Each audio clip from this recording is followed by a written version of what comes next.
Nossa querida Rosana Igor, aqui da Sociedade, que vai falar de uma experiência muito pessoal, né, o luto solitário do analista, que eu acho que muitos de nós também temos alguma vivência assim.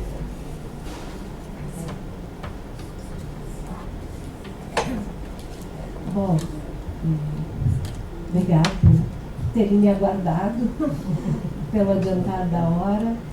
Enfim, eu apresentei esse trabalho parecido, né? Eu comecei a escrever esse trabalho com uma jornada aqui da Sociedade sobre o luto e, enfim, mas em seguida me convidaram para participar de uma mesa no congresso que chamava O Analista Intimidado, Inconfidências no Setting.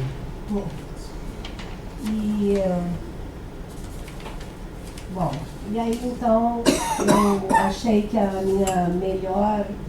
melhor expressão de como eu entendi o nome dessa mesa era um pouco trazer de novo essa experiência que eu tive. Então, eu comecei, né, eu apresentei lá no congresso, foi uma mesa interessantíssima, apesar do tema complexo e diferente. E, enfim, então eu vou trazer para vocês. Ao receber o título dessa mesa, me vi intimidada. Fui ao dicionário que me ajudou a ampliar o conceito, tanto de intimidade quanto de inconfidência. Para a intimidade, encontrei medroso, assustado, acovardado, perseguido. Seus opostos, aberto, confiante, comunicativo. A partir daí, pensei que para sair deste lugar intimidado, paralisado, deveria mergulhar na comunicação comigo mesma, buscando o insight, a elaboração das experiências e sentimentos vividos por mim no setting e fora dele. Inconfidência é um movimento de oposição ao domínio. Este relato, então, procura mostrar a luta da analista entre o prazer do encontro e a dor da perda. Férias são sempre esperadas com entusiasmo e preparação. Implica na separação da rotina com o que se imagina ser algo novo. Laís adorava viajar, preparar roteiros para países diferentes onde pudesse vivenciar novas culturas. Dominava vários idiomas e estava, junto comigo, buscando conhecer a linguagem do seu inconsciente há 5 anos. Desta vez, iria para o Marrocos. Na noite daquela quinta-feira, percebi que eu estava muito cansada, mais cansada do que o habitual. No rádio do táxi tocava um rap, uma repetição de palavras que na minha cabeça pareciam ser socorro, socorro. Não pedi ao motorista que desligasse o som, e socorro ficou dentro de mim como um mantra. Ao chegar em casa, encontro a família consternada na frente da televisão. Contam-me que um avião saído do Brasil rumo ao exterior havia desaparecido e provavelmente caído no mar. Naquele momento soube que Laís estava lá. Como uma mãe de bebê sente que no quarto ao lado algo se passou. Noite difícil, um rap socorro sem sair da minha cabeça. Na manhã seguinte, sabia-se que todos os passageiros do avião haviam morrido, mas não se conhecia a lista de nomes. Saía angustiada para trabalhar, assim como toda a população. Percebi que estava com medo de que a luz que indicava ver recados na minha antiga secretária eletrônica do meu consultório estivesse piscando. E lá estava ela. Ouvi na secretária eletrônica uma voz dizendo que eu não a conhecia, que ela havia descoberto meu número na agenda de Laís, que era sua colega de trabalho. Sim, ela estava naquele avião e a moça, além de me avisar, gostaria de conversar um pouco comigo. Sabia onde a amiga ia todos os dias na hora do almoço e do tanto que aproveitava sua análise e sua analista.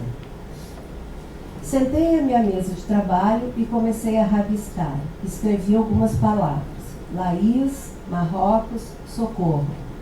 Logo descobri que Marrocos e Socorro são a mesma palavra, somente escrita de trás para frente, é um palíndromo.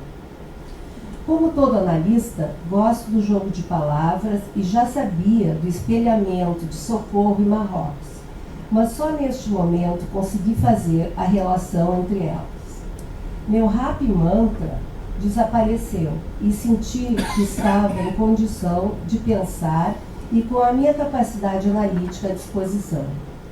Assim, atendi aos pacientes até chegar o horário em que costumava atender Laís.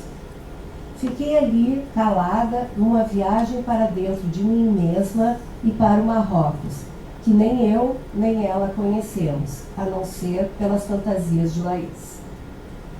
Sabemos que um golpe, desde que não desestruturante, nos obriga a pensar, nos leva a um trabalho psíquico, mas no início é a dor. Naquele primeiro tempo, a dor se apoderava de mim e nada pensei.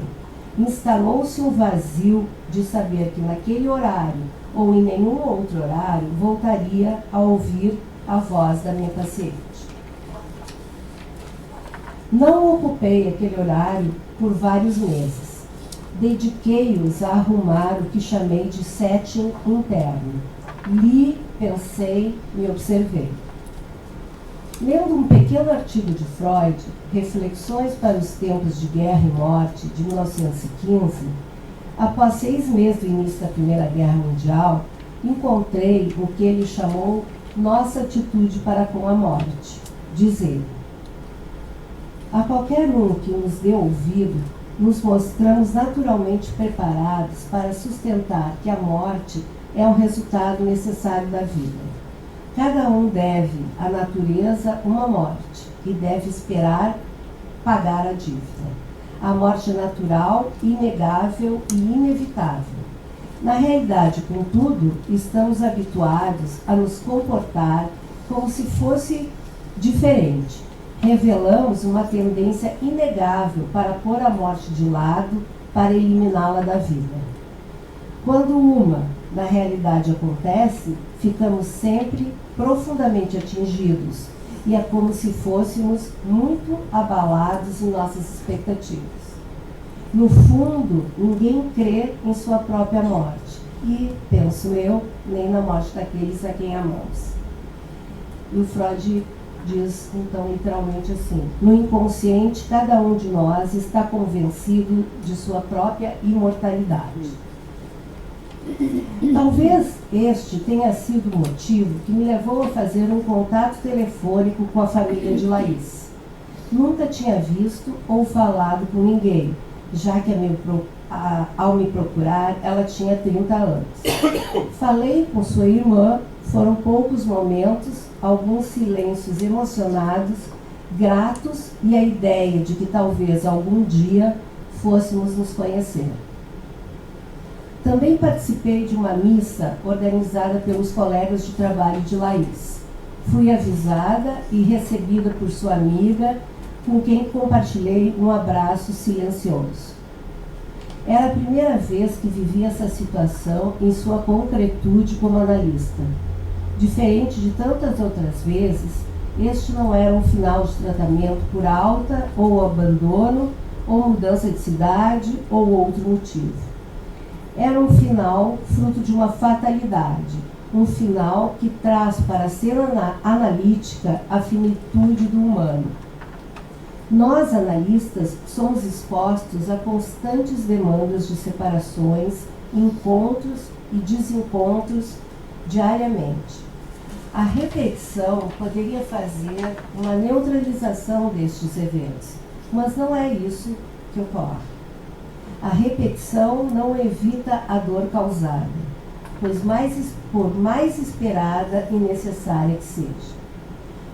Desta maneira, uma demanda incessante de um trabalho de luto contínuo por parte do analista, processados diariamente, disse o Freud em 1917, e às vezes numa mesma sessão, como diz Betty Joseph. O conhecimento desse processo e a capacidade de elaboração é importantíssima, diz Freud novamente. O analista melancólico pode ficar preocupado, pode ser... Desculpa, deixa eu ver. É a terceira vez que eu apresento e eu sempre fico muito mobilizado.